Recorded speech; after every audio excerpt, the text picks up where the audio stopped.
वीरे वेदना को कैसे शांत करें? अगर सच्ची वीर वेदना है तो आदर्शन हो ही नहीं सकता। जब हम विरह में होते हैं तो हमारे सामने पी मूर्ति नयनन बसे, यही रस रहे समाए, ये लक्षण सुनि प्रेम के और न कछु। वो तो सामने होते हैं। जिसका हम विरह हृदय में धारण करते हैं वो सामने होता है हमारे। उससे हम बात करते हैं, उसे हम देखते हैं, तो देखते हुए भी अनदेखा लगता है, देखते हुए भी अनदेखा लगता है और ना देखते हुए भी देखता है। यही प्रेम की महिमा है। तो हमें लगता है कि ये शिकायत तो हो ही नहीं सकती कि हम दूरी हैं। दूरी प्रेम में नहीं होती। प्रीतम लाखों कोस दूर बसता हो तो भी वो हमारे हृदय में रहता है, हमारे माइंड में रहता है, हमारे नेत्र में रहता है। आप देख लो ना। और अगर प्रेम नहीं है तो नजदीक रहते हुए भी दूरी है, और प्रेम है तो दूर रहते हुए भी नजदीक है। तो प्रेम ही हमें सुख देता है, ना कि नजदीकी। हमारी बात को समझने की चेष्टा करना।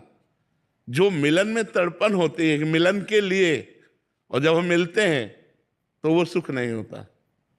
तो हमें लगता है हमारी तड़पन सुरक्षित रहनी चाहिए। तो भगवान अगर हमें विरह देते हैं अपना या अपने स्वरूप गुरु का, तो हमें उसे बर्दाश्त करना चाहिए कि हमको बहुत बड़ी निधि मिली है।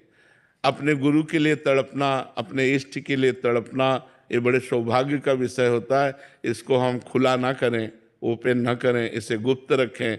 जितना गुप्त रहेगा उतने ही हृदय के सारे विकारों का नाश करके गुरुमय बना देगा, भगवदाकार कर देगा।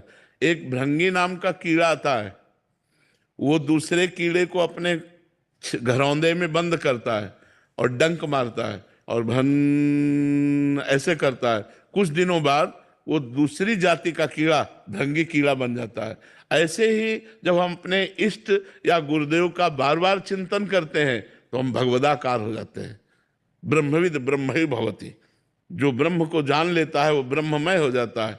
तस्मित तज्जने भेदा भावात, भगवान और भक्त में अभेद स्थिति हो जाती है। तो यदि हम गुरु का निरंतर चिंतन करें तो जो गुरु के हृदय में चल रहा है वही हमारे हृदय में चलने लगे।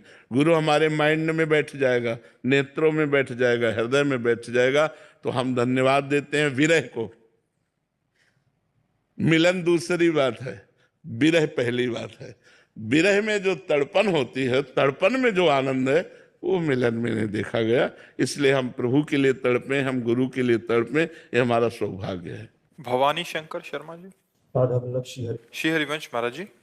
महाराज जी, मुझे अहंकार रहता है कि आप मेरे गुरुदेव हैं। क्या ये अहंकार भागवतिक है अथवा सांसारिक? नहीं, जिसमें प्रकृति जन्य शब्द जुड़े वो निंदनीय अहंकार होता है। मैं भगवान का दास, ये अभिमान तो हर समय बना रहना चाहिए।